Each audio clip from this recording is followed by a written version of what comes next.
Fatty acid synthesis. There are two ingredients required for the formation of the fatty acids. One is the acetyl CoA, which can be derived from the carb metabolism or the citrate shuttle, and the second one is NADPH, which we'll see where we have to derive them. Now, the steps, there are three steps of the fatty acid synthesis. First is the citrate shuttle. Second, the acetyl CoA carboxylase. And the third contains the fatty acid synthase complex.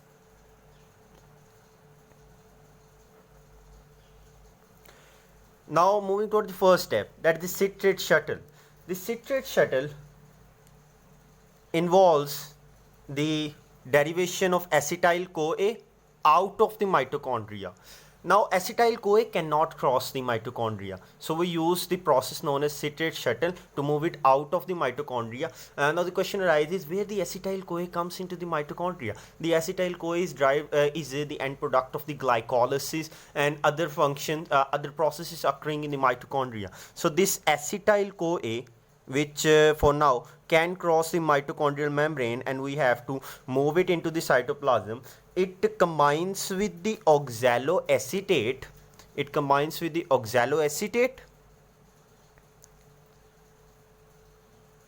To form citrate. Now this citrate can move freely across the mitochondrial membrane into the cytoplasm.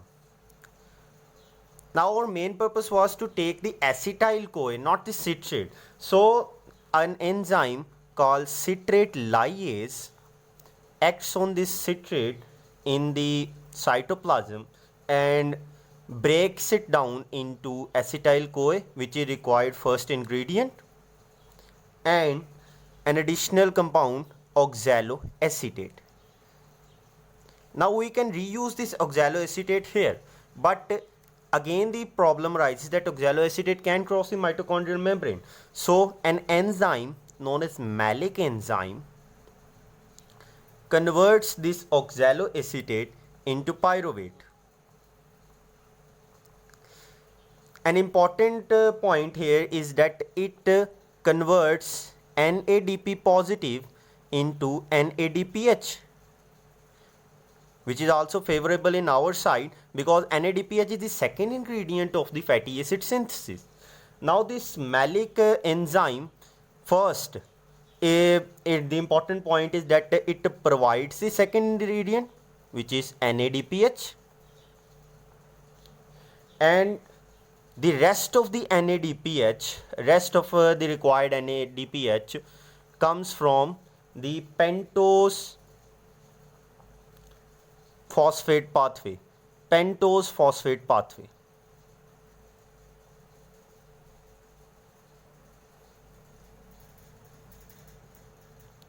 Now this pyruvate can cross the mitochondrial membrane and moves inside the mitochondria, where an enzyme called pyruvate carboxylase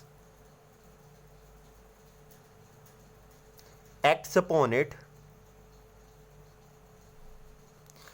and converts it into oxaloacetate. Now this oxaloacetate inside the mitochondria can again be used to form citrate, and again in the citrate shuttle.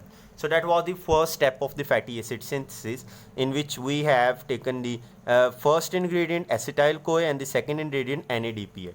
Now the second step is the acetyl CoA carboxylase, and the important point about this one is that it is the rate limiting step. In this step, acetyl CoA is acted upon by an enzyme called acetyl CoA carboxylase, which converts it into malonyl CoA. This malonyl CoA is utilized in the third step of the fatty acids later on. Now, since it is a rate limiting step, it has tight regulations, which is hormonal and allosteric. Hormonal regulation includes insulin and glucagon.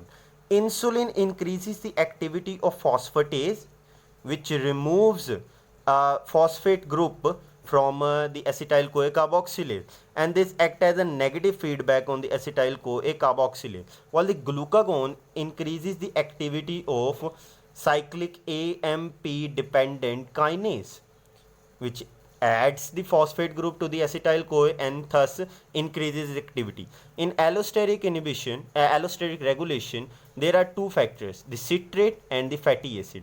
Now, as we know that citrate is a component in the formation of the ingredient of fatty acid synthesis, as in the citrate shuttle. So, it has a positive impact on the acetyl CoA, while the fatty acid, increased number of fatty acid mean that we do not require fatty acid synthesis furthermore, so it will have a negative impact on the fatty acid synthesis. Furthermore, acetyl CoA carboxylase has three requirements for its proper functioning. The mnemonic for it is ABC. A for ATP, B for biotin, which is a vitamin, and C for carbon dioxide, which it adds into the acetyl CoA to form malonyl CoA. Now, moving towards the third step, the fatty acid synthase complex. The fatty acid synthase complex is a bean-shaped enzyme complex, means that it consists of a lot of enzymes. Two of them are important. The first one is the acyl carrier protein, denoted here shortly as ACP. And the second one is an enzyme which has a very low cysteine residue. These two sites are important in the fatty acid third step, synthesis third step.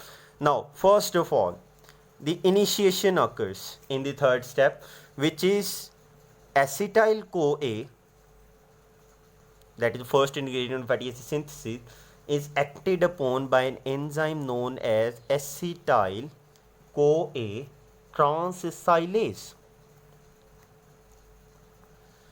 Now, this enzyme breaks it down into acetate, which is a 2-carbon compound, and CoA.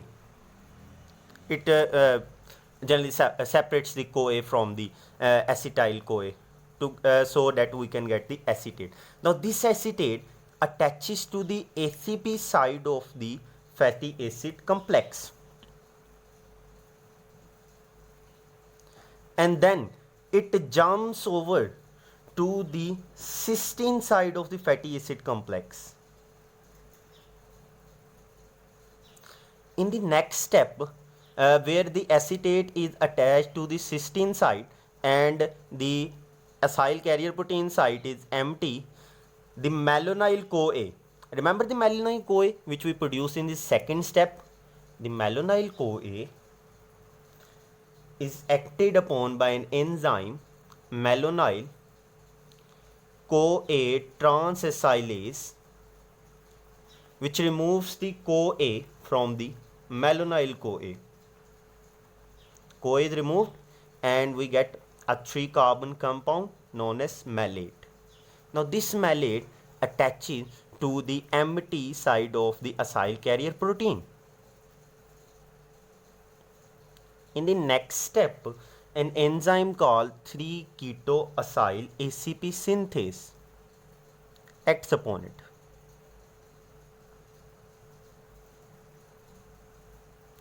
Now, this enzyme acts twice upon it. Firstly, it removes a carbon from the malate.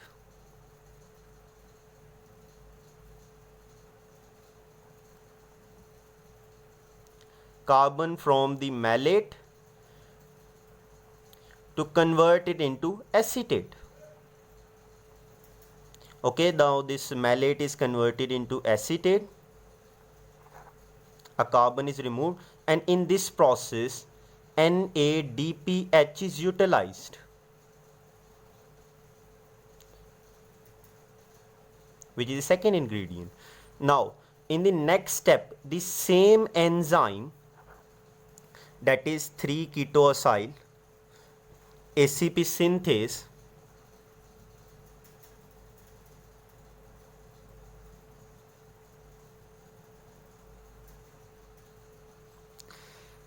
secondly, it transfers the acetate on ACP to the cysteine side of the complex.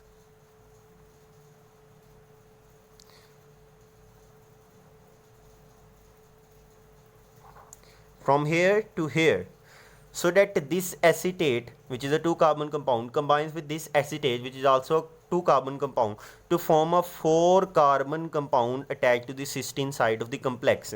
And now again the ACP side of the complex is empty. Now this again moves towards the point where the malonyl CoA is broken down and malate is attached to the empty ACP side, and the cycle repeats itself for a total of 7 times to make the product 16-carbon palmitoyl CoA. Now, moving toward the net usage of the substances ingredient into the fatty acid synthesis. For each cycle, we have utilized 2 NADPH, both are utilized by the ketoacyl ACP synthase. We have used 1 acetyl CoA for the initiation, which is used in the first step, and the remaining 6 time repetition, which makes a total of 7 times, we have used in the first cycle. We have used 1 acetyl CoA in the initiation, and we have used 1 acetyl CoA which is converted into malonyl CoA in the second step. Okay? So per cycle we have used 2 NADPH, 1 acetyl CoA in the initiation, and malonyl CoA which is derived from the acetyl CoA. So we can write here as 1 acetyl CoA. Now for the 7 cycles which form the 16-carbon palmitoyl CoA, 16-carbon palmitoyl CoA, we can say that 2 multiplied by 7, 14 NADPH are utilized. 1 acetyl CoA is utilized for the initiation, and this cycle repeats further 6 times. So this 1 acetyl CoA for initiation remain the same, and the acetyl CoA which is converted into malonyl CoA in the second step is utilized 6 times. So we can say that 7 times is utilized 7 times. So we can say that 7 acetyl CoA.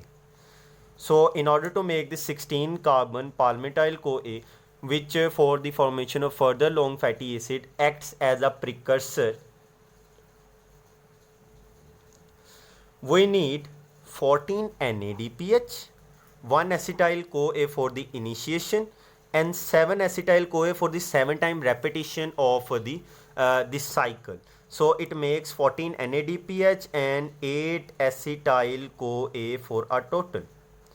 Now this was all from the fatty acid synthesis. A quick revision include that the fatty acid synthesis can make a maximum of 16 carbon fatty acid, which is the palmitoyl CoA. It requires 2 ingredients, acetyl CoA and NADPH, and it has 3 steps, that is citrate shuttle, acetyl CoA carboxylase, and fatty acid synthase complex. And that's all from the fatty acid synthesis. Thank you.